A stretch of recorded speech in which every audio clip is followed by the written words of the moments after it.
Hello, welcome to the Ghost of Harrenhal. My name's Simon. And I'm Mackelly. Thank you for joining us for episode 195 of our chapter-by-chapter book review of A Song of Ice and Fire by George Martin.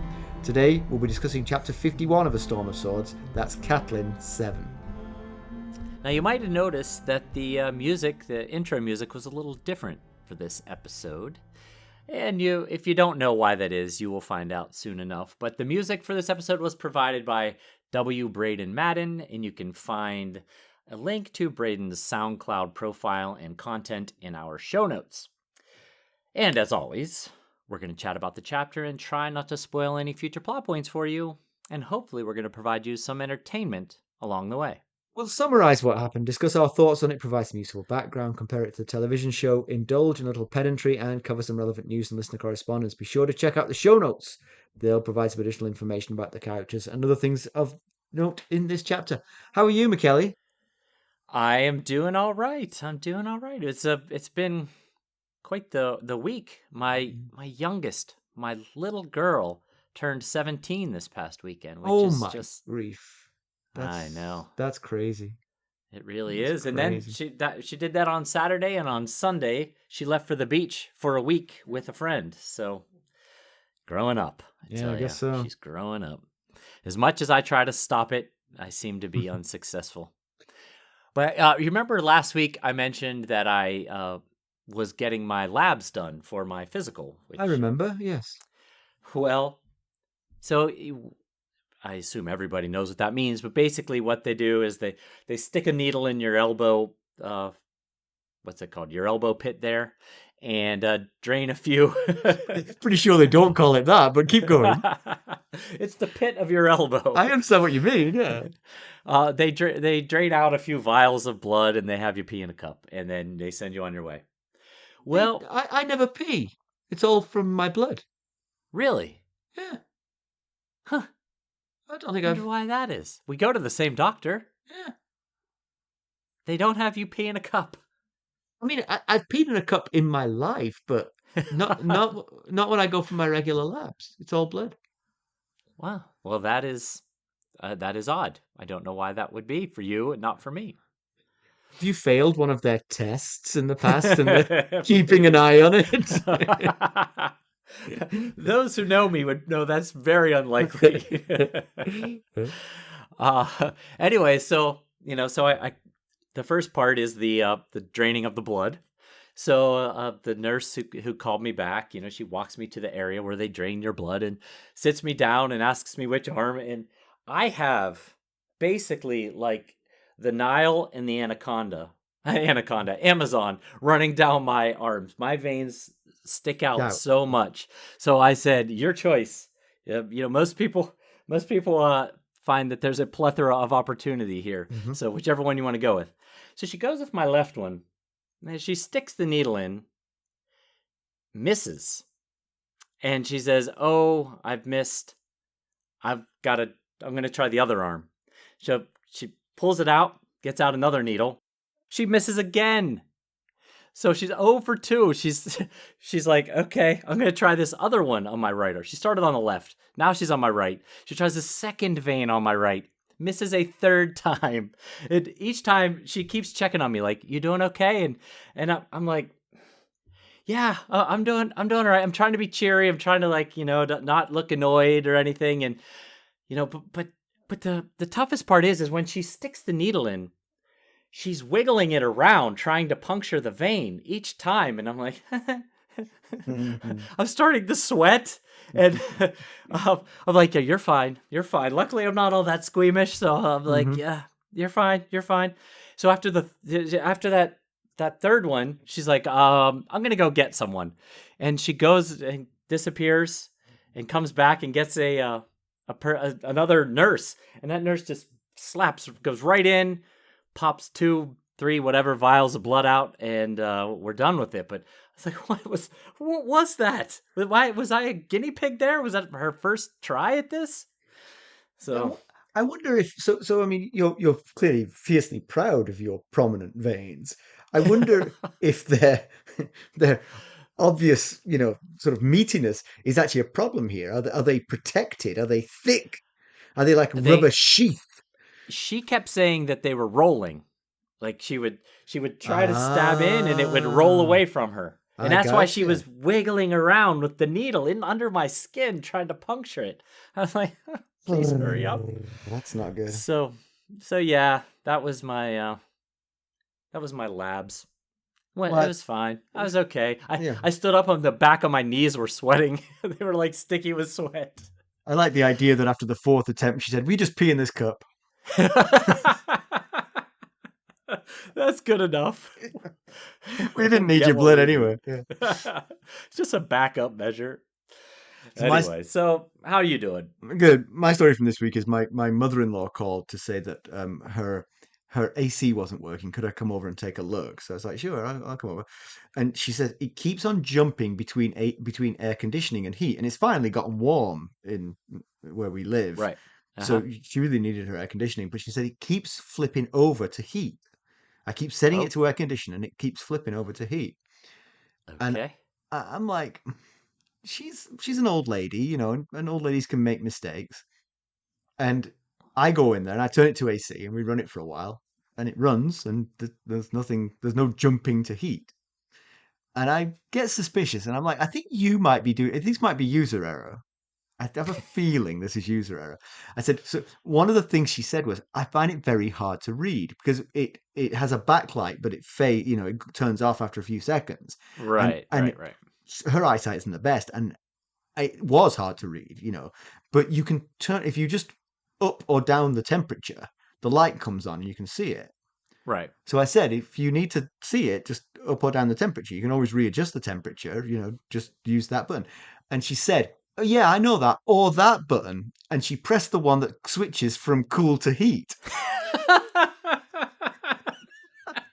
Mystery solved. And I said, no, do not press that button. You can also use this cold hot button.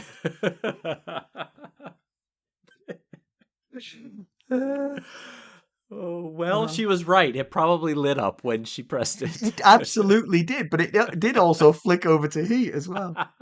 She called me the next day and she said, Simon, I think you might be right. I'm like, yeah. Yes, I think I might be as well. Yeah. Oh, goodness. Well, we have a bumper today, so let's get on with it. Let's get down to business. How did we leave Catelyn Stark? So last we saw of Cat, she was arriving at the Twins with King Robb and Edmure, unsure of what to expect from the Freys. After a rough start, with Grey Wind's aggressive reaction to the Frey welcoming party, Cat and family met Lord Walder and his family in the Great Hall. As expected, Walder made pointed barbs and took plenty of jabs at Robb for breaking his oath. However, ultimately it was a tolerable experience. Edmure got to meet his betrothed and was immediately smitten by her. Roose Bolton arrived with bad news of more lost Stark men, ambushed while crossing the Trident. Mackelly, why don't we give the summary of this one, which is in fact provided by one Jenny of Oldstone. So thank you for helping us this week, Jenny. We really appreciate that. Yes, Jenny requested to write the summary for this chapter like a year ago. Okay. It was so long ago. I kept having to remind myself, when we get to this chapter, Jenny wrote it. Jenny wrote the summary. So. It's strange because nothing happens in this chapter. I don't know why she thought it would be an interesting one. Yeah. Right, well. And of course, as always, Jenny titles her summaries, and this one is a very fitting title. It's called Boom, Doom, Boom. Okay. Which is a reference to the drum that beats in this chapter throughout. Okay, so here we go. Through the cacophony of screeching fiddles, blowing horns, and wailing flutes, the pounding drums match Cat's pounding head as she watches Jingle Bell prance. She's seated next to a drunk Sir Ryman Frey and a sober Roose Bolton, who's only picking at his food. The wedding feast is a sad affair with unappetizing dishes, but plenty of drink, including spirits for the common soldiers in the camps. Edmure seems most pleased with his new wife, but Roslin appears to have a fixed smile. Many of Robb's men are in their cups, except for his guard. Greywind has been banished from the feast by Lord Walder. Noticeably absent are Oliver, Perwyn, and Alexander Frey. Lord Walder announces the betting should begin, and Roslin pales, then begins to cry. Robb agrees, and the GreatJon throws Roslin over his shoulder, carrying her off to the bedchamber. Catelyn stays behind, as does Robb and his guard. Dacey Mormont asks Edwyn Frey to dance, but he shoves her violently away. As Cat follows him, the Rains of Castermere begin to play. When Cat grabs Edwyn's arm, she feels chain beneath. Suddenly, the absent phrase and Roslin's crying makes sense. She slaps him, but he shoves her away as well. Robb moves to confront Edwyn, but crossbow bolts catch him in the shoulder and leg, toppling him. Cat tries to reach him, but something punches her in the back and she falls to the floor. The Small John throws a table over Robb to save him from 3 more bolts. Robin Flint is surrounded by Freys who stab him to death. Sir Wendell Manderly is felled by a quarrel through the mouth. The Small John attacks Sir Raymond Frey with a leg of lamb, a real mutton chop, if you will, but is driven to his knees by a crossbow bolt while reaching for his sword. Sir Hostine Frey cuts down Lucas Blackwood while Black Walder hamstrings a Vance man. Donald Locke, Owen Norrie, and half a dozen more are slain. Sir Benfrey seizes Dacey by the arm, but she smashes him in the face with a flagon of wine. She runs for the door, but Sir Ryman comes through with more Frey men-at-arms and buries his axe in Dacey's stomach. Northmen begin to pour in from the other door. Cat is momentarily relieved until one of them decapitates the Small John. She spies a dagger and crawls towards it with the intention of killing Lord Walder, but Jingle Bell is closer to hand. Robb rises, although he now has an additional bolt in his chest. Lord Walder halts the music to mock Robb. Catelyn puts the dagger to Jingle Bell's throat and calls for mercy, begging Walder to let Robb go and promising no vengeance will be taken. She threatens to kill Jingle Bell if Robb is not allowed to leave. A son for a son. Walder says that Jingle Bell is just a grandson and he never was of much use. Dark armor and a pale pink cloak spotted with blood tells Robb Jaime Lannister sends his regards and thrusts his longsword into Robb's heart. Catelyn keeps her promise and slits Jingle Bell's throat. The bells ring and the drums boom. She thinks of Ned and all her sweet children, imploring Ned to make it stop. The blood runs as Catelyn feels the talons of 10 ravens clawing at her face. She feels a hand at her scalp and has a thought for her hair. Ned loved her hair. The bite of steel at her throat is red and cold. We'll have music, such sweet music and wine. The red will run and will put wrongs aright. That's what Lord Walder Frey told Robb Stark last Cat chapter about the wedding and the feast to follow. He didn't mean wine, did he? He did not mean wine. Now, the red will run. He did put the word wine right before that so that everyone would think he meant wine. But, wow, this is possibly the most famous chapter in A Song of Ice and Fire thus far. Yeah, I mean, it has a name. Not many of them have names, you know. This is... Right. It is... Maybe the Arya chapter with Ned's beheading might rival it, but... Yeah, you know, I suppose so. I think this one, the treachery was just so extreme, so brutal, so ruthless. And it's so... I mean, it just like the Ned chapter, actually, it does upend the story. The story is now completely different than it was at the beginning of this chapter. I mean, right. we spent so much time speculating on what was going to happen to Robb, always knowing, because even I remembered this, that this was coming, you know? So when we were talking last Cat chapter about how it was going to be very interesting to watch Robb go north and try and get past Moat Cailin, you weren't. The thing about that was, that whole storyline I really had forgotten, because of course that was just a foreshadowing of something that never came to pass. So that had completely slipped my mind that there was even a plan to take back the neck, you know? Yeah, because it obviously wasn't going to happen. Yeah. And this, you know, this chapter, the events of this chapter just so much go against the realm-wide acceptance of guest right that it's just... Yeah. This is such a betrayal on every level. Yeah. And I don't know about you. I mean, I was going to leave this for the end of the discussion, but I feel the emotions right now, so I'll ask you. I'd forgotten. I mean, I don't know if this affected me as much the first time I read it, because I believe I'm right in saying that I read this before I saw it. So when I saw it in the show, I knew what was coming. But yes, I think you did. Yeah. Yes. And so, I mean, I was affected by it because they were characters that I'd come to know and like. But this time, I've invested a chunk of my life into these characters. Right. You They're know, like family. exactly. I've thought about them every day for 3 years, and Yes. it was Right. hard. It's a hard read. It is deeply sad that this happened. Yep. My first time through this past week, my first time through the chapter, I got to the part where Dacey touches Edwyn on the shoulder, Yeah. and it was about 1:45, and I was like, okay, I'm going to stop here for the night. So I did not want to go to the rest of that chapter and then try and go to sleep. So I couldn't do it. I was like, nope, not ready yet. I'll finish this in the daylight tomorrow. Yeah, I mean, foreknowledge cushioned the blow, but it was definitely more of a blow this time, I think. I mean, I'm comparing this to something that happened to me 10 years ago. Who knows? Right. Maybe I sobbed for 3 days. You listen to that band that makes you cry. I can't remember what they're the called. wedding present is that. But Okay. very specifically when you're cheated on by a girl. No other time. Oh, okay. Reading a sad chapter of a book and then listening to the wedding present, that's not going to gel. It has to be No correlation. Okay. But a girl leaves I you, get you. you're going to cry.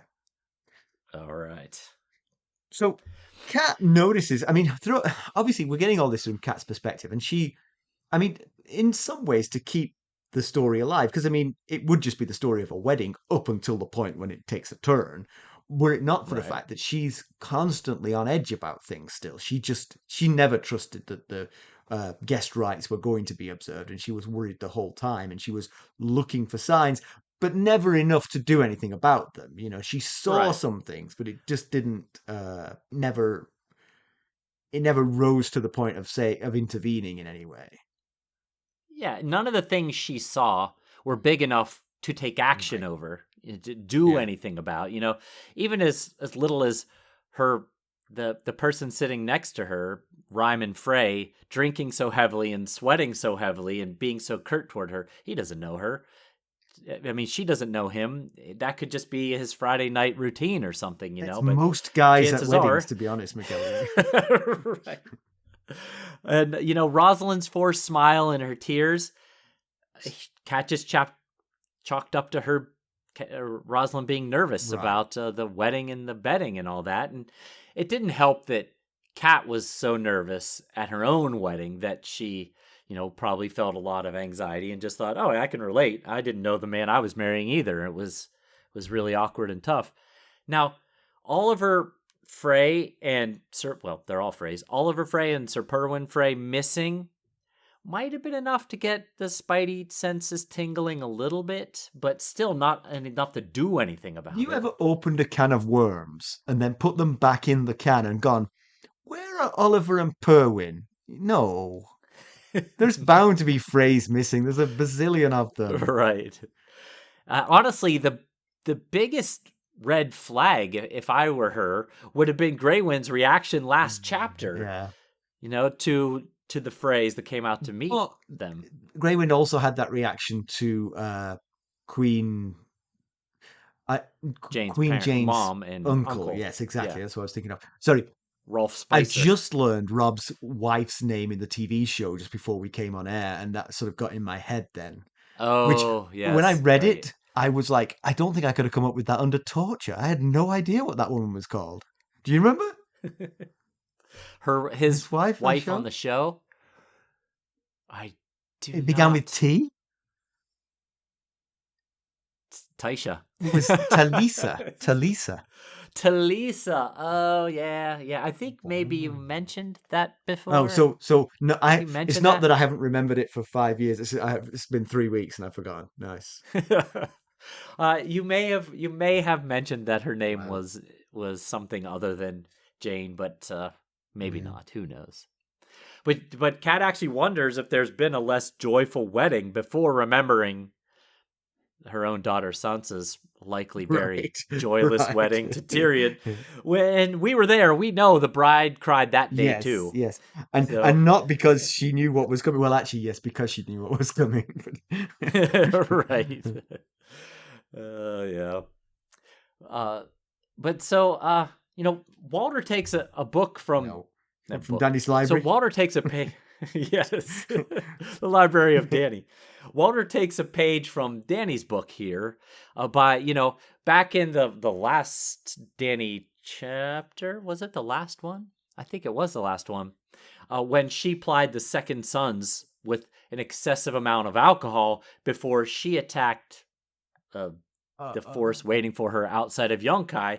Here, the Freys ply the Stark and Tully army with as much alcohol as they could possibly want before their surprise attack. And we... Keep going. Sorry, I didn't mean to interrupt. I was just going to say, we saw last Arya chapter, the revelry going on outside the castle with tents packed with drunk men. So it's pretty well saturated. The Stark Tully force is pretty well saturated with alcohol by this point. I misunderstood what you meant by that in the notes. I thought you were saying that basically the page he'd taken from Danny's book was the sort of like make a big splash, don't do things by halves. He could have assassinated Robb, he could have poisoned Robb and nothing else, but he went the whole hog and killed every Northman he could find in his path. Like Dany taking all of the Unsullied instead of just what she could get her hands on. The very thing I was thinking of, yes. Uh-huh. And even Cat wonders why Peter Pimple was engaging in a drinking game with the GreatJon when he was a third the GreatJon size. And I don't think it really mattered, because I think the point was get the GreatJon as drunk as possible. Before all you need is 3 of them to have drinking games against him. Sequentially, not at the same time. Yes, and they got 2 of them. There was 2. I think the other one was named Waylon. I think Frey, so, yeah. maybe? But and plus, he was the first. The GreatJon would be drinking between the drinking games anyway. So right. Yeah, but all of that, Cat is like, again, it's a wedding. Would you expect the GreatJon to not get smashed at a wedding? No, he's gonna get drunk as a lord. Yes, ask him not to breathe, I think is what she's like. I wish he'd stay sober, but that'd be like asking him not to breathe. So Roose Bolton toasts the 2 Walders, the grandsons who are now at the Dreadfort in the company of Ramsay Snow.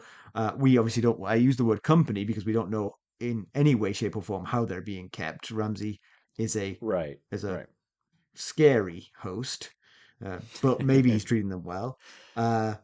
Catelyn thinks that Lord Walder might see that as a threat, like, hey, I have your 2 grandsons. Yes, yeah, that's what she thinks she sees in Walder's eyes, or his reaction, that he takes it as a threat.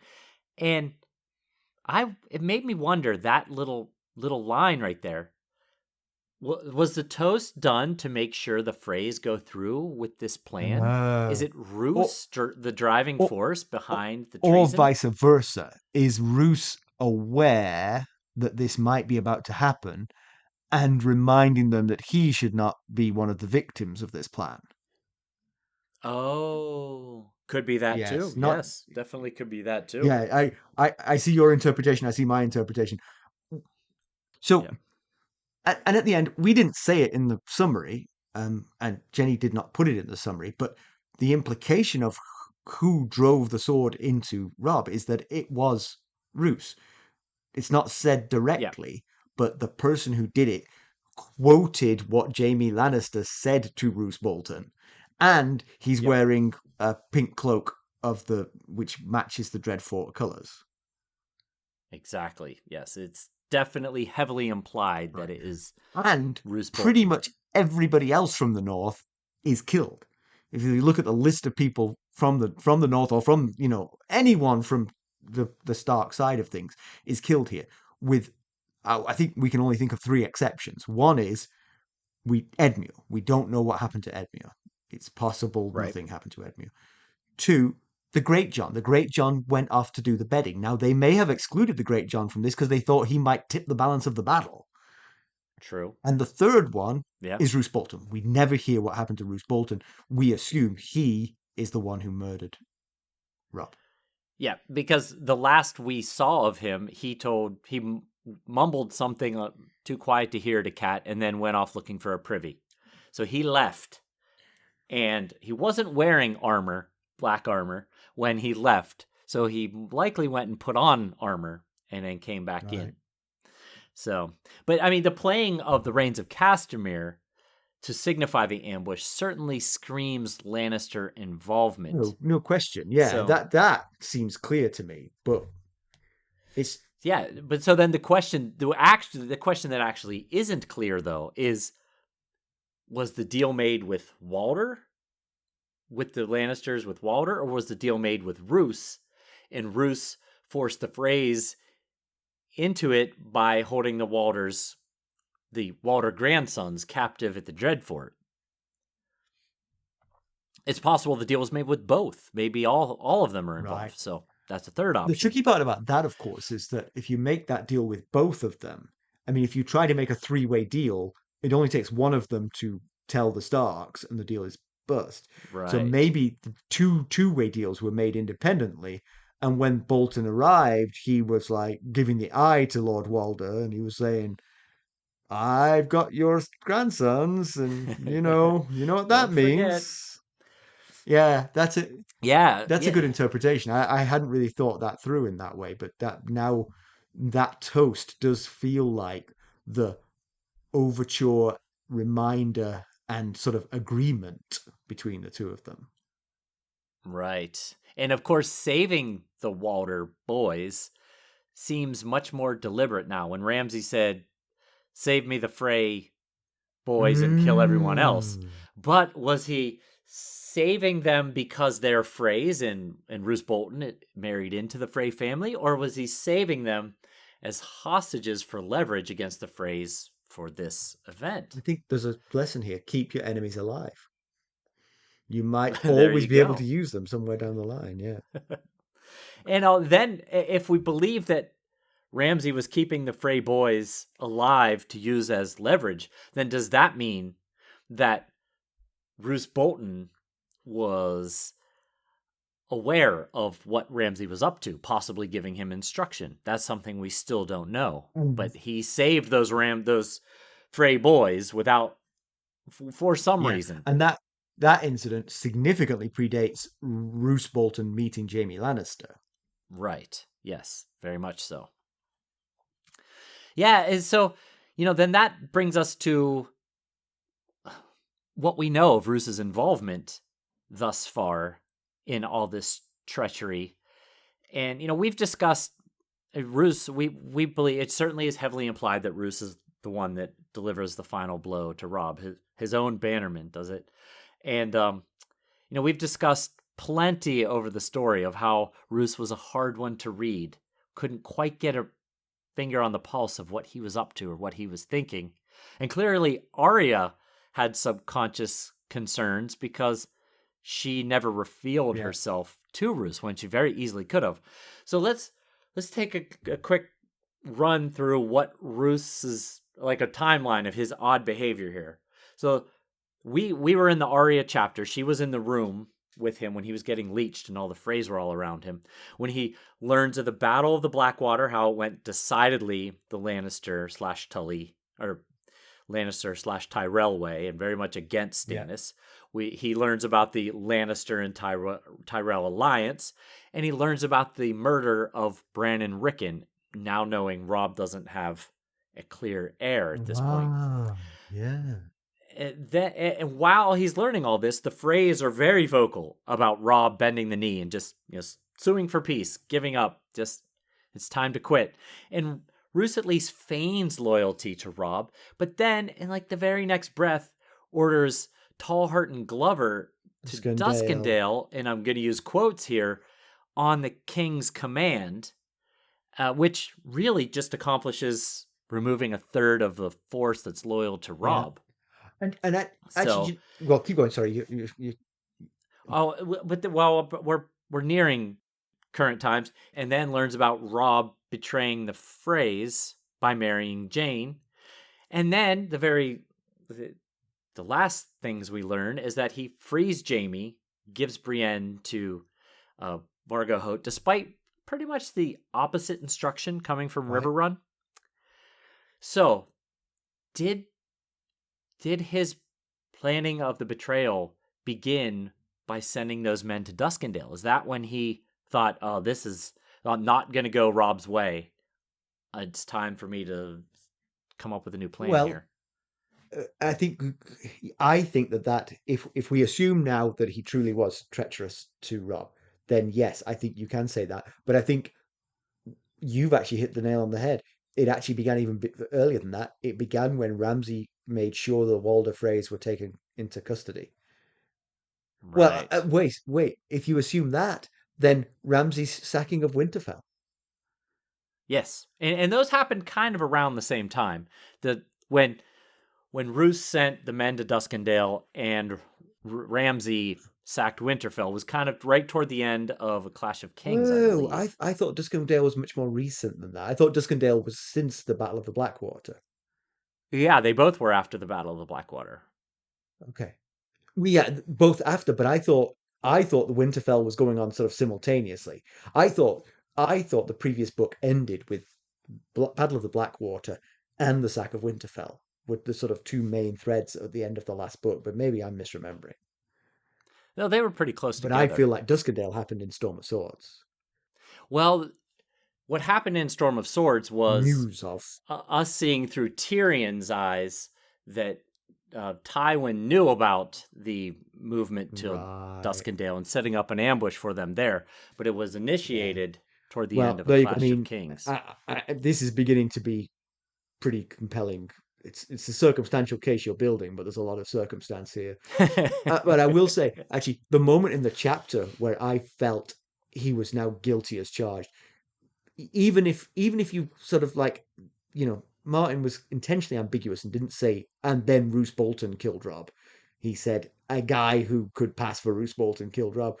It's when the Northmen rush into the building. When the Uh-huh. Northmen rush into the building and Yes. and and for a moment hope flickers in Cat's heart. Who's there? Which Northmen are there? Well, there's the Northmen who came from River Run with Robb's party, and then there's the army that came with Roose from Harrenhal. Right. And that army, Yes. primarily because of who he left behind at the Trident, comprises Boltons and Karstarks. The only more Yep. Northmen. So there's two possible interpretations. It could be Freys disguised as Northmen, but what the heck's the point? You're in the Frey castle. There's no reason for disguise. So it's really Exactly. Northmen. The only Northmen who wouldn't defend Robb are the Boltons and the Karstarks, potentially. And so for me, Yep. if I'm they with you if they did entirely. that, that's it. The die is cast. And the way just what you were talking about there, he just keeps consorting with the enemies. He consorts Yeah. with the Karstarks. He consorts with the Freys. He consorts with Jaime. Yeah. Everything yeah. Suddenly he's not so hard to read. All of a sudden, it's clear Hmm. as day almost. So we mentioned this last time. Roslin was certainly nervous about the wedding and the bedding, but was there more going on here? Catelyn, when the hammer falls here, Catelyn puts Roslin's tears down to her foreknowledge of what was about to come. But that seems, I'm not sure Yeah. that's right. I mean, I think a young girl would be plenty nervous enough about the wedding and bedding without that. And also, I'm not sure she'd be privy to the plan. That was what I was going to ask you. I had it in my mind to ask you.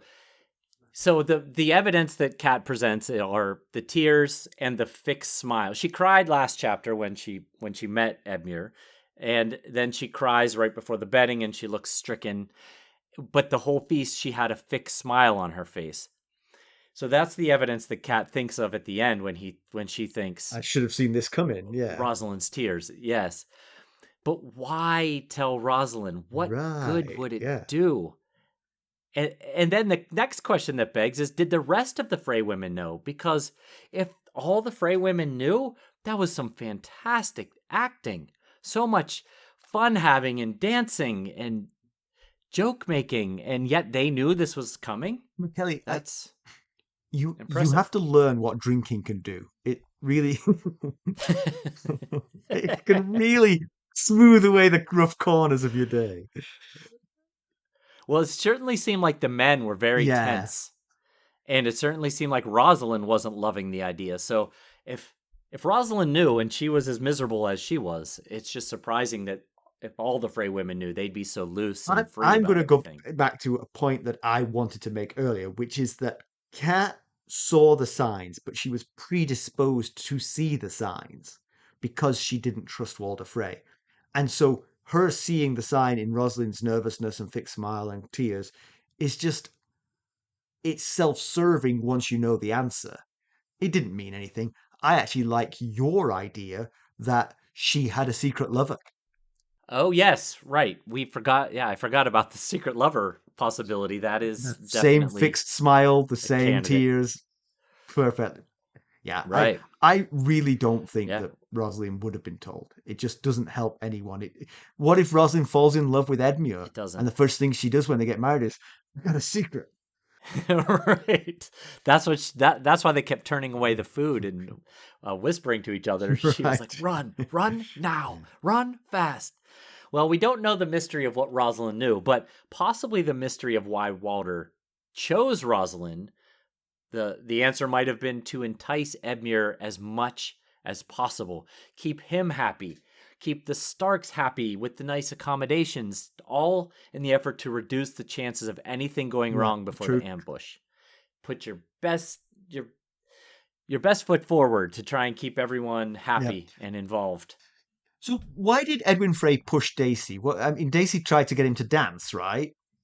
But he Right. responded Yeah. violently.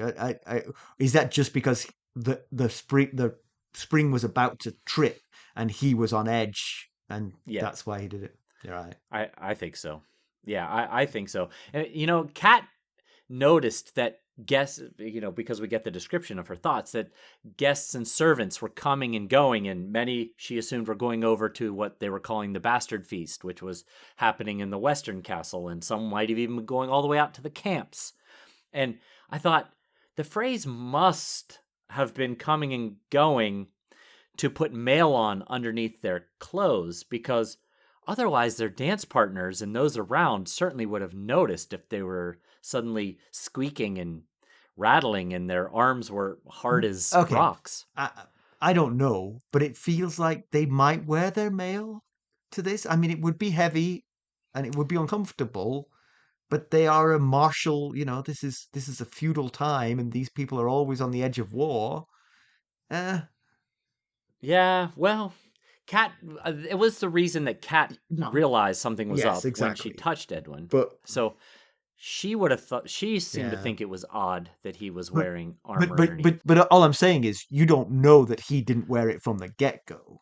Well, I guess not, except for the cat was so surprised, and that's She when she hadn't been feeling realized him all over that until that something was wrong. point. So She hadn't. she she hadn't. That's true. Yeah, the cat says the hall was so jam packed that you couldn't lift your arm without elbowing your that's where they were neighbor. wearing So mail. if they had armor on, yeah, to protect those ribs, certainly it would have been discovered if they were wearing mail under their clothes the whole time. But I will say, because I looked for it, there's no specific mention of any Frey men dancing, other than Edwin saying to Dacey he's done with dancing for the nonce. That's the only time it's ever referenced that the Frey men were dancing. So maybe they were trying to stay clear of Exactly. much Yeah. contact Yeah. as much as possible. Well, the Rains of Castermere plays, which is the song of how the Rains were destroyed by the Lannisters, and so it's a portentous piece of music for the Lannisters to spring a trap, and that. Yeah. And we've discussed the Reigns of Castamere throughout the story, always associated with some sort of Lannister retribution type situation. And then right before all the chaos begins, Kat has a rather prophetic thought. She thinks to herself, how many men here tonight would be dead before the year was done? And we are very near the end of the Okay. year 299 AC. But many men didn't even make Yes. it another Yes. hour Yeah. after she had that thought, but another 20 minutes possibly. So yes, that's when all chaos reigns, when the music changes. And so, the chaos begins, and Robb gets hit with two crossbow bolts, and Kat gets hit with something in her back. I Crossbow bolt. imagine it was That's what I probably thought also too. a Yeah. crossbow bolt.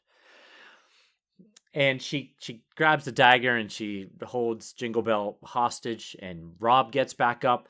And then Kat makes a plea to Walder to spare Robb, and she promises no retribution if he allows it. And I don't know. I don't know that there was ever a chance that that was going to work. I could certainly understand making the request because, you're grasping at straws here, but if I were Lord Walder, I'd say, do you promise? Because we trust the Stark promises around here. Especially one given under such circumstances, yeah. Yes. Yeah, and then Cat tells Robb to walk out and leave her for Jane's sake. And Robb says back to Cat, Jane, and then pauses and says, Mother, Greywind. And Cat cuts him off and says, yes, go to Greywind, go to Greywind. But I wanted to hear him finish that sentence because I wanted to know what he was going to say. I was wondering if he realized that, Greywind was snarling and aggressive toward the Freys last chapter, and it dawned on him, wait, he's also been aggressive toward some of Jane's family as well. And maybe he's thinking, Jane might be involved in this. Jane and her family could be involved in this, but he never got the words out. Spits out 3 nouns, and you spin a whole story from it. Well, why would he say Jane, Mother Greywind, and what about Greywind? Why are you comparing he's Greywind listing and the Jane? things he's liked. You know what I like, Mum? As I shuffle off this mortal coil, you, the wife, the dog. Everybody else, I don't care. Yeah, that's right. But I like your idea. I like your thought that it finally dawned on him what had always dawned on Cat, that Greywind is a barometer of who should be friends and who should be treated as enemies. But then that does leave us with the Westerlings are still around. They are. What is going to happen with them? But anyway. And speaking of the Westerlings being around, Robb has, unfortunately, as you said, left this mortal coil. And as to our knowledge, does not have a son yet. We have not checked in with Jane since. Can't wait for her to become a POV character. It doesn't. Yes, there we go. Or maybe the Blackfish will be. She's at River Run with him. But it doesn't seem like Robb's kingdom is set to go on without him. Most that he asked to fix their seal to his succession plan were here at this feast and aren't in a very good position to say, oh, here's what Robb's succession plan was. Right, that's true. I hadn't thought about that. There are a couple. There's a pair who aren't here that were there with Robb, and that's Mage Mormont and Galbart. Was Brynden Tully there as well? He wasn't. No, this was on their way after they left. It was twins, between River Run and the twins. Yes. I think it was Cat 5, the one you and Jenny did together. So, those two could possibly spread the word of who Robb wanted to succeed him, which we don't know. We know that he told his mom. We know he told Cat, I want it to be Jon, but we don't know what the final decision was because we never got to see. This is actually the thing I was just desperately scribbling in the notes. What does this mean for Jon? Because we speculated about what was in that document when it was written, but we kept saying, well, but this is if Robb doesn't have children and Robb dies sometime down the line, knowing all the time that it was coming towards us like a freight train. Right. But yes, now we do need to know what that document said. And you're right, there aren't very many people who witnessed it and know it. So and are still alive. Right. And of course, they're on their way to help spring a trap, the main thrust of which is no longer coming. Right. So, tricky. Yes. So, right at the end, Cat thinks that ravens are attacking her face, but presumably that isn't what really happened. Right. My guess was that someone came up from behind her with a mailed glove and sort of grabbed her face and pulled her hair back and scratched her face in doing it. Well, that would be 5 ravens. Yes, and she did say 10. Yes. The leading thought, and it's pretty much confirmed later is that she was raking her own face with her fingernails. Oh. And in fact, I believe Jenny's original version of the summary mentioned that, but I wanted to specifically discuss it, so that's why I put it as Okay. ravens attacking her in the summary. So it's pretty well accepted that she was raking her own face with her nails. So In agony, anguish. yes, and she Okay. and building madness, I guess. That's Right. that's what someone shouts is she's gone mad, end her, and someone grabs her hair and does end her, it seems. So the people we definitely know are lost are Robin Flint, Wendell Manderley, the small John Umber, Lucas Blackwood, Donald Locke, Owen Norrie, Dacey Mormont. That last one, it saddens me. I really like Dacey as a minor Me, character. me too. Me too. It saddens me as well. So we don't know about Edmure, uh, but there's something you're going to say later in this discussion, which is going to make me think that Edmure is still alive. Okay. One of the portents Right. suggests he's going to still be alive. Uh, Roose, we assume he's still alive because he isn't amongst the dead, and he apparently was on the wrong side of history Right. here. And then the interesting one for me is the GreatJon. So as we talked, it did occur to me that they wanted the GreatJon out of there, but Yeah. now that's like a lion loose in the castle. I Right. mean, when he finds out what's happened, so we don't know what's going to happen to It him. might be like a giant loose in the castle. Right, true enough, yeah. So tell us about all the foreshadowing that I missed. Well, this has been going on for a while. It started back, the first reference that I have written down anyway happened in chapter 48, which was Dany 4 of A Clash of Kings. And it's Dany's vision in the House of the Undying.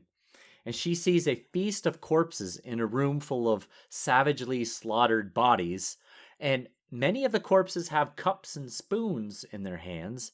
And above the corpses sits a dead man on a throne with the head of a wolf, wearing an iron crown and holding a leg of lamb like a king might hold a scepter. So, Much of that happened yes, here. yes, Yes. including the leg of lamb. Yes, even the leg of lamb. That's what I was thinking. Uh, Yeah, so we knew that at the time. I think we were circumspect about discussing it, but we knew exactly what that was referring to when she saw it. yes, yes. And then in chapter 56 of A Clash of Kings, which was Theon 5, Theon had a dream. After Asher leaves Winterfell and takes most of the men, he was dreaming he was at the feast at Winterfell when King Robert arrived, and he sees all kinds of dead Starks, some known, some unknown, and dead Winterfell citizens. The doors blow open, and Robb and Grey Wind enter, both bleeding from 50 savage wounds. Now, most of that, of course, is a portent of what Theon himself would do, Right, right, yeah. but the last part is clearly, well, we don't know what's happened to Grey Wind. I should add to the list of who we don't know the outcome for. Grey Wind Right, is we still don't, loose yeah. as well. Maybe the Great John and the Grey Wind can ride out together. Right. Yeah, we had discussed at the time that possibly that was the treason of he was the savage wounds were the treason that Theon had done to Robb. Right, yeah, Yeah, which I still think is a reasonable interpretation of that. But now that Robb has suffered savage wounds, yes, we can seems mention yes, it. Yeah. yeah. Then another one is Tywin's letters that Tyrion interrupts, and that was in chapter 4 of A Storm of Swords, which was Tyrion's first chapter of this book. And the conversation goes something like this: Tywin, did you come here to complain about your bedchamber and make japes? I have important letters to finish. Important letters, to be sure. I'm Tyrion. Yes. Some battles are won with sword and spear, and others with quills and ravens. And then, I should say, scene. Then Tywin goes on to tell Tyrion about the Tallheart Glover group heading for Duskendale and his ambush that he has waiting for them. Which, you pull it all together and you think, oh, he's writing letters to win this battle, to win this Yeah, war. yeah, yeah. It's very good. So in Davos 1 of A Clash of Kings, which was chapter 10, Patchface sang a song. Davos was waiting to meet with Stannis before being thrown into the dungeon by Melisandre. He saw Shireen, Patchface, and Edric Storm in the garden, and Patchface's song went, "Fool's blood, king's blood, blood on the maiden's thigh, but chains for the guests and chains for the bridegroom, aye. Uh-huh. So fool's blood, well, if you remember at the end of this chapter, rather horribly, Cat was under extremis, but she murdered Patchface, Yes. who was Or of Jingle all, Bell. sorry, Jingle Bells, who was of all the Freys the most innocent. Right. But the king's blood, obviously Robb died. Blood on the maiden's thigh, well, Roslin is being deflowered at this very moment. Chains for the guests and chains for the bridegroom. So that's the moment where I'm beginning to think that Edmure Tully lives. Yes. Because It he's not fits. blood, he's chains. Right. Yes. It doesn't say blood for the bridegroom too. Exactly. Yeah. Yes. Yeah. Which that when that song came about, it was really hard to not be like, "Do you know what this is about?" And then there's Melisandre's leeches, which happened in chapter 36 of A Storm of Swords, Davos 4, which I think is the last time we checked in on Davos. And Melisandre had. Can I just say, as you say these words, my little heart is going to skip at the end with joy. Just so you know. So Melisandre has these 3 leeches with Edric Storm's blood, which Edric Storm is Robert's bastard son, and Stannis threw each leech. That's hard for me to get out there. Each leech into the fire one by one, and as he did so, he names the usurpers Joffrey Baratheon, Balon Greyjoy, and Robb Stark with each toss. And now 2 of those 3 are dead. So. You know why I'm excited? Because the one who's still alive is the one I most want to be dead. Right. So the question is, did Melisandre cause these deaths with her little leech trick? Or did she see these deaths in the flames and thought, you know what? I could really make him think I've got some power here if I just take some leeches and throw them into the flames and say their names. Very interesting. Yes. That's the prophecy or interference. Right. Who knows? Yeah. Yeah. Good question. And then the Ghost of High Heart's dreams in chapter 22 of A Storm of Swords, which is Aria 4. I dreamt of a roaring river and a woman that was a fish. Dead she drifted with red tears on her cheeks. But when her eyes did open, oh, I woke from terror. All this I dreamt and more. So all of this points to Catelyn Stark. So the roaring river, well, if you remember, the rain has made the Green Fork outside roar constantly. That's one of the things that's been mentioned, is how loud the river is running. Right. A woman that was a fish, a Tully who becomes a Stark, would definitely be was a fish. Right. Dead she drifted with red tears on her cheeks. Well, that's the scratches that you think were self-imposed. Right. But then her eyes did open and I woke from the terror. Seems a bit weird, but maybe it's kind of like the dawning realization of what's about to happen is perhaps what she's referring to there. Could be, certainly. Yeah. And then the next Ghost of High Heart chapter, which was chapter 43 of A Storm of Swords, Arya 8, she has another prophecy that hits pretty close to home here. She says, I dreamt a wolf howling in the rain, but no one heard his grief.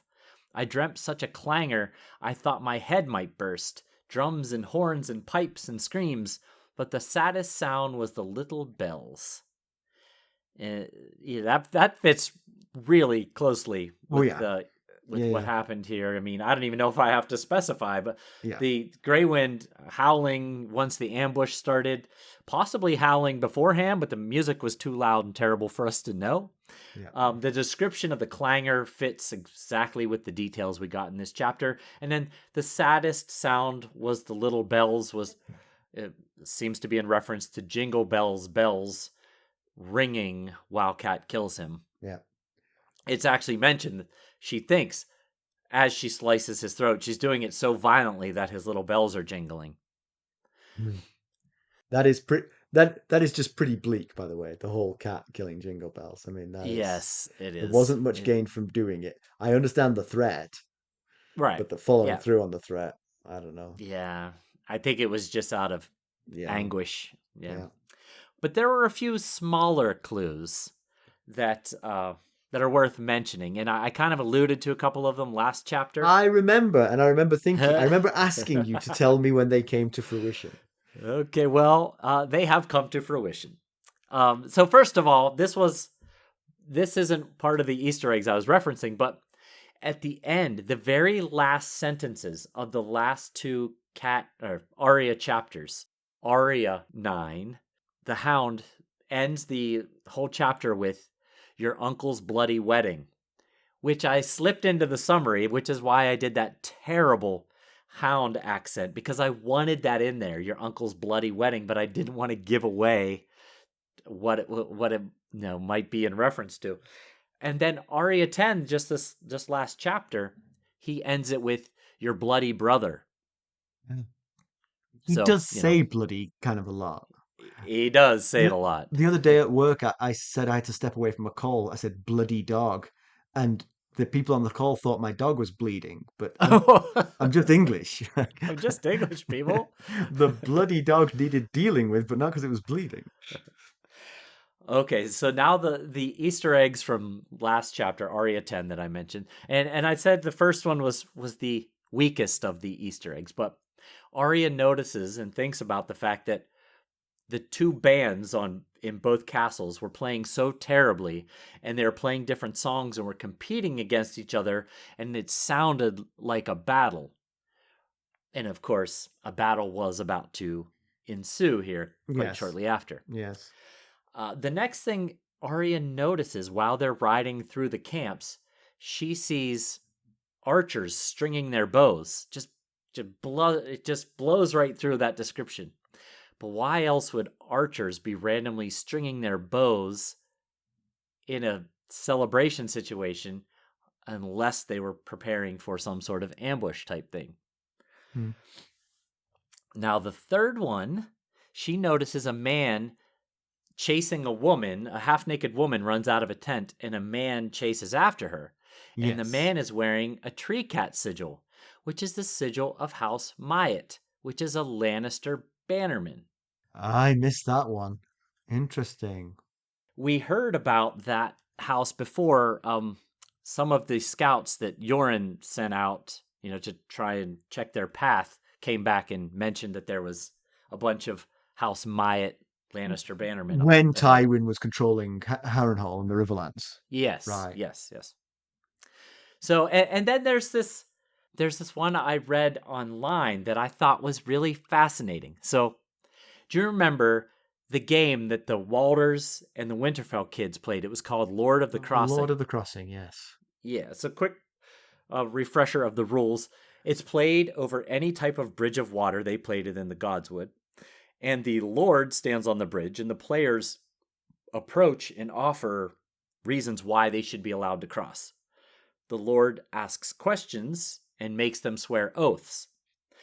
The oaths are binding unless the player says mayhaps quickly enough so that the Lord doesn't notice.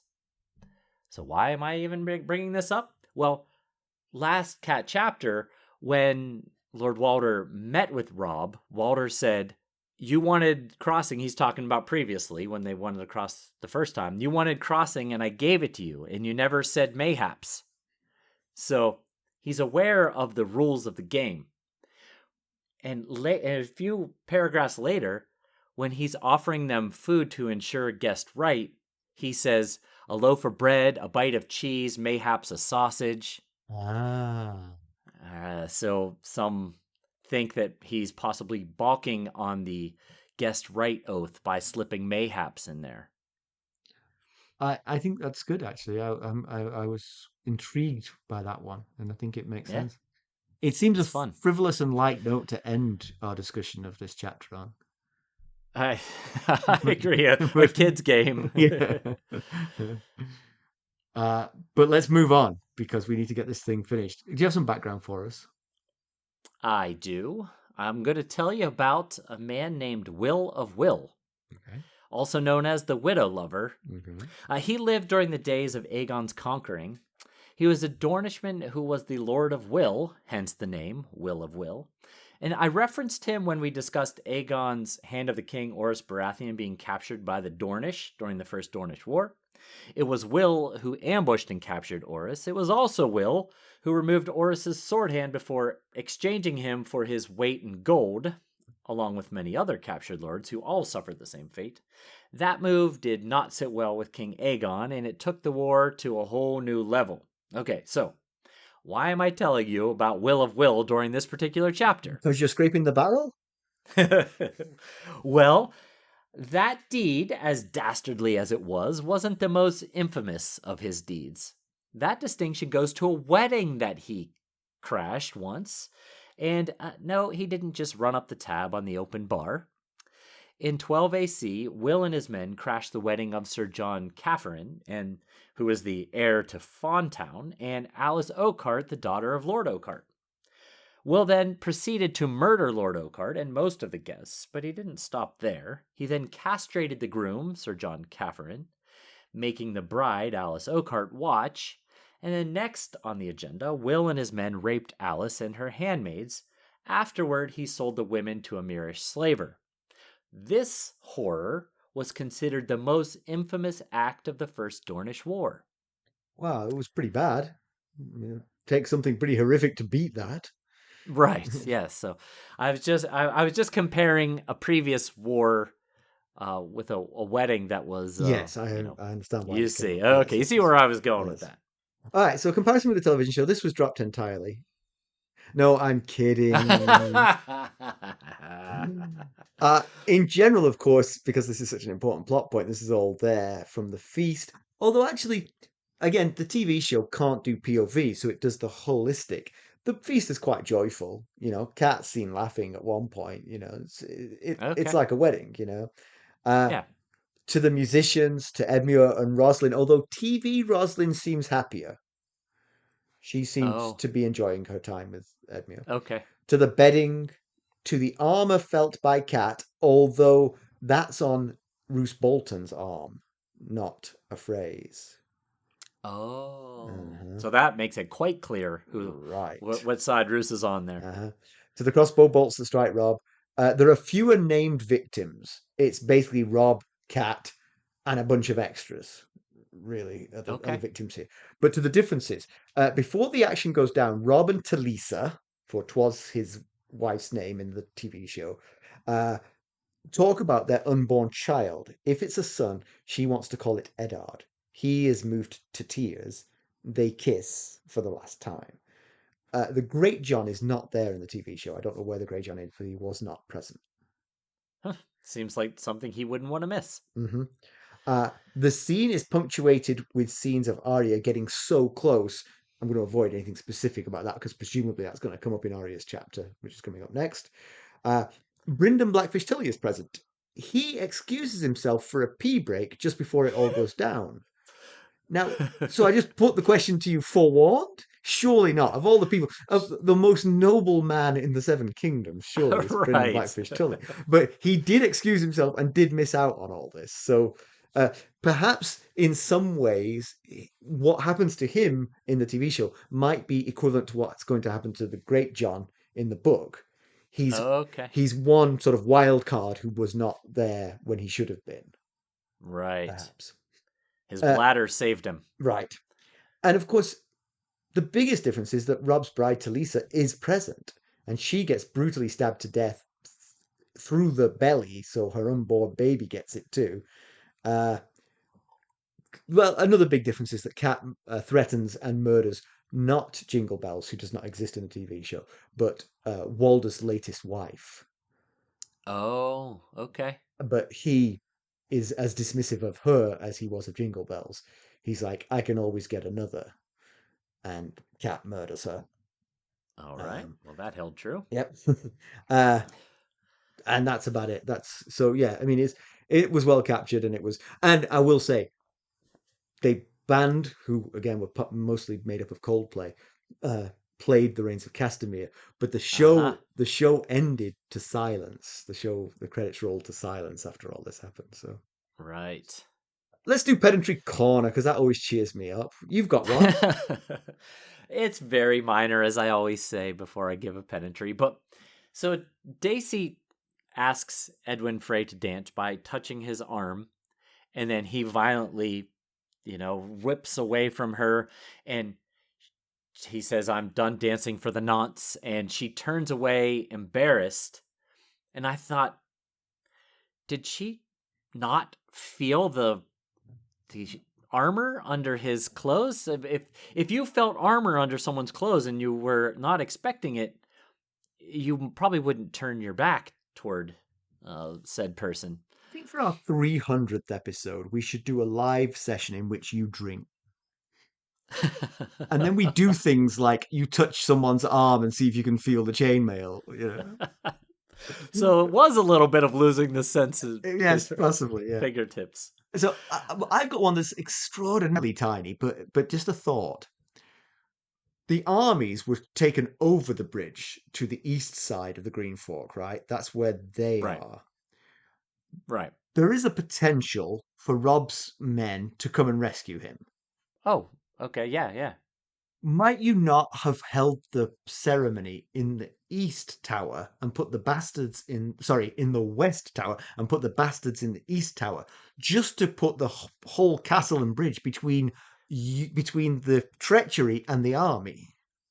Right. Yeah. It's just a little further insurance. Exactly. Now, of course, they did actually want to use some of those armies, so it saved them a bit of a walk, but I just thought maybe if I was planning this, I might do it as far from the armies as possible, because I Yeah, don't want them. I could see that. Anyway, news and notes. Well, our 200th episode celebration, we've decided, is going to take place on Discord. I think we mentioned that last week. And again, we're planning something live, possibly a live episode, maybe a Q&A with us, possibly both. We're working out the details, but the point of all that is, if you're not currently a member of our Discord community, you'll want to join the server ASAP to get yourself a front row seat to the spectacle. They're all front row, right? I mean, no. Yeah, Okay. they're all. Okay, Yeah. just to be clear. Yeah. Okay. We've got a new Lord Paramount Sustainer, Tian Books, which is my favorite handle of anyone on the Discord server. And Yes, it is. We welcome her very warmly. Thank you so much. Yes, we're absolutely thrilled to have you on board, and we can't wait to interact with you. And we I discovered that there are reviews left on Audible. I had not realized that, but I came across us on Audible, and I realized there were some reviews sitting there, so I'm going to read one, and it's from Michael M, and it's titled "Great Show." I've read the books before, but after discovering your podcast, I've decided to read along again. It's been a fun distraction, and the story seems even better this time. Thanks for all you do. You know what? I'm thinking the same thing. Exactly the same thing of the point I was making about how invested I am in these characters. It made this chapter just alive for me in a way that it wasn't the Right. first time I read it. First time I read it, I'm just plowing through a big long book. This time, I'm thinking about it. I'm concerned about it. I'm considering their motivations, and it's Right. tugging my heartstrings. It really is. Well, you probably didn't, the first time you read it, you probably didn't go back and read it over and over and over again either. Good point. So let's conclude. So King Robb is gone. Who will succeed him? What does this mean for Jon Snow? Anything? Nothing? Yeah. Gone is King Robb. He won all his battles, but lost the war due to his youthful impetuosity, I guess. Yeah. But What? you got to ask yourself, was it always going to happen? Because he didn't betray Roose Bolton. True. Yeah, that's the thing, right? Did Roose betray him because he saw that it was a no-win situation for Robb after some events turned the way they did? Or was he always thinking, now that especially once they split at the Twins previously, and he took the army, the infantry, and Robb took the mounted force, that he seemed to have a lot of autonomy at that point, basically just doing whatever he Yeah. saw fit. And what he saw fit was Maybe not to Robb's advantage generally. not all the Yeah. time, that's for sure. And gone too is his Uh, mother, Catelyn Stark. yeah, poor tragic cat. I know lots of people don't care for her. They think she's made terrible decisions and caused a lot of problems with those decisions, but at the time of her death here in this chapter, she believes she's lost all but one child who feels has gone over to the Lannisters, never to Well, get not back, by and her choice. Not by husband. choice. She's been forced into the No, House of no. Lannisters, yeah. Yes, absolutely. And surely she feels some guilt for her part in all of it. She talked Ned into going south, didn't take the steps Ned asked her to take to prepare the North for war, took Tyrion hostage, brokered this deal for Robb to marry a Frey, and it wasn't her fault that Robb broke the deal, but as a parent, and you might think, "Oh, why I should not have done that. I should not have brokered this deal. Robb was not ready for such a thing." Or you just might just accept blame for it yourself anyway. Yeah. And she's just had a very tragic arc, basically, yeah. this whole story. Yeah, I mean, you're absolutely right to lay out some of her missteps at her feet, but on a purely human level, she's had an awful time of it, and that she died. Oh, She absolutely. died with even worse news in front of her eyes. It's just awful. Yeah. It is. It's really, really tragic story for her. Yeah. And George Martin, he's done it again. He's killed off a POV character who you've come to know and expect to have around, and the Yeah. the book won't be the same. Never mind the world of the book, but the book itself won't be the same without Cat to go to. Oh, yeah. She had the second most Mm-hmm. POVs in A Storm of Swords behind Arya's 10. Yeah. And I did a little comparison. Ned was killed in chapter 66 of 73 in A Game of Thrones. Cat was killed in chapter 51 of 81 here in A Storm of Swords. So both books had this major upheaval moment, not at the last chapter of the book. Yeah. There's still more story to go. She's also, I mean, she's the one mother, right? She's the only mother we have as a POV character. Yeah. Unless you count Yeah, Dany and her right. dragons, I suppose. Dany and her dragons, sure. But so you get that sort of maternal instinct thing, which you need a little bit of to sort of make you feel a little bit loved. Right. Edmure? Yeah. Edmure, we don't know. Is he gone? I mean, again, You're right. I think that there's that chains thing is enough to make me believe that they've kept him alive. Because again, they've got what they want there. They've got their daughter married to the Lord of Riverrun. Right. You can't overthrow Of course. Riverrun. Yeah. Now that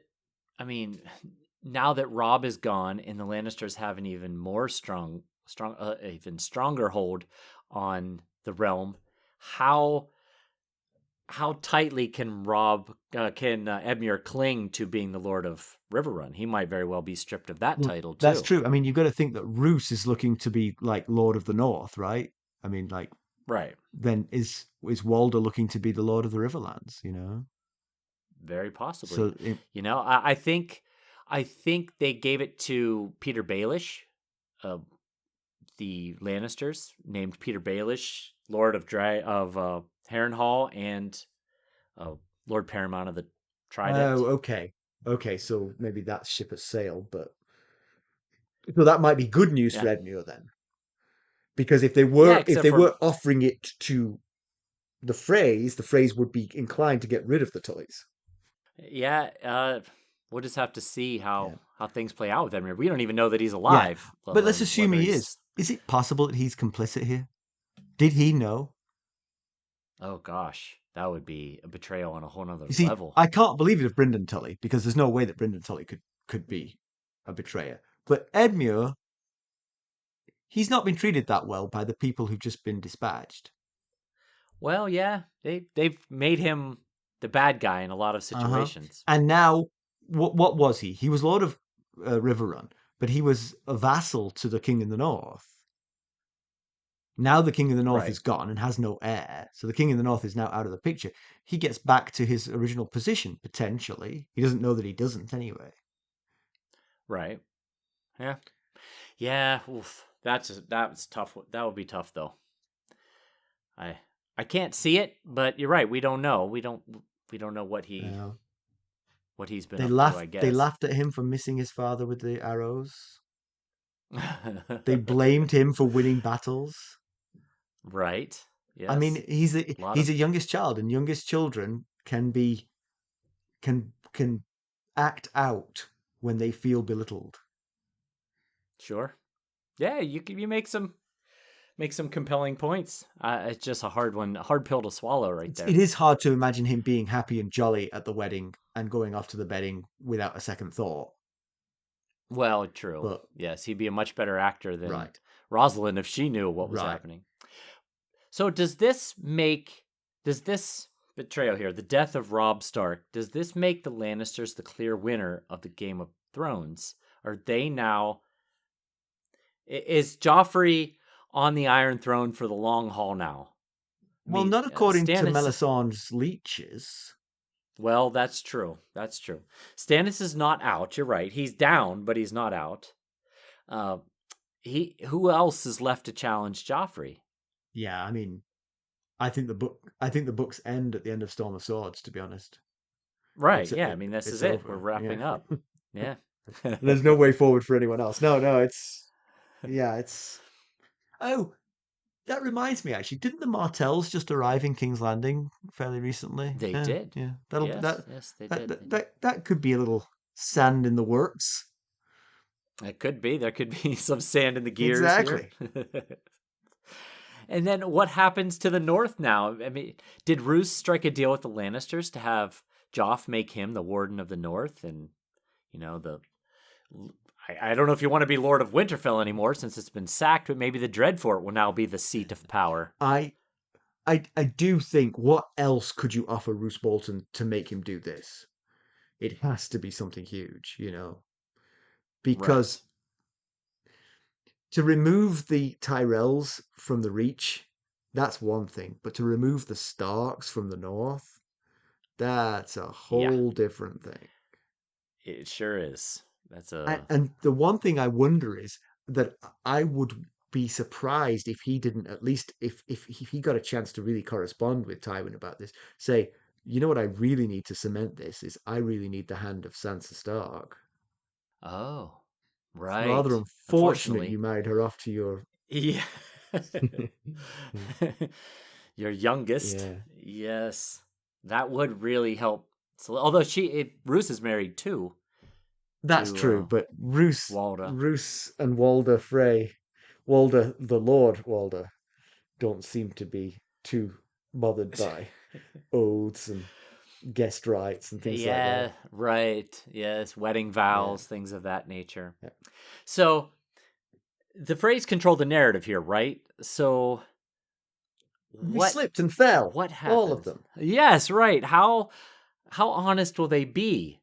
You know, will how are they going to spin this story? It's going to get out. Do they want to say, "Hey, we put an end to your threats here. We put an end to the Starks in the The north." war in the Riverlands is over thanks to us. Right, Yeah, right. yeah. Or do they want to spin it in some way that don't make them look like they were the terrible people that just violated one of the most If they want to, cherished if they want rules? to blatantly lie, then that's bad news for Edmure Tully because he knows what happened. But but I Oh, do take your point right. though. They could certainly spin it such that it makes Roose Bolton the bad guy, perhaps, rather than them. They could. Yeah, they could. Yeah, Or, they could spin it that the Starks attacked them and they were just retaliating or, something like that maybe. that one seems a little bit unlikely, but yeah. You never know. So next up is Arya, right? Probably not at her finest. No, she and the Hound are just outside the castle. Uh, So, I'm not sure. what's going to I'm not happen sure I with can take the them?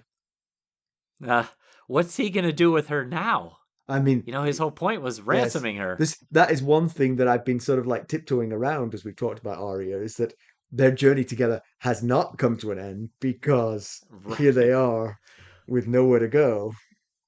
Right. So, what is he going to do with her Yeah. now? keep her as a sidekick or send her on her way, or third option? We'll see.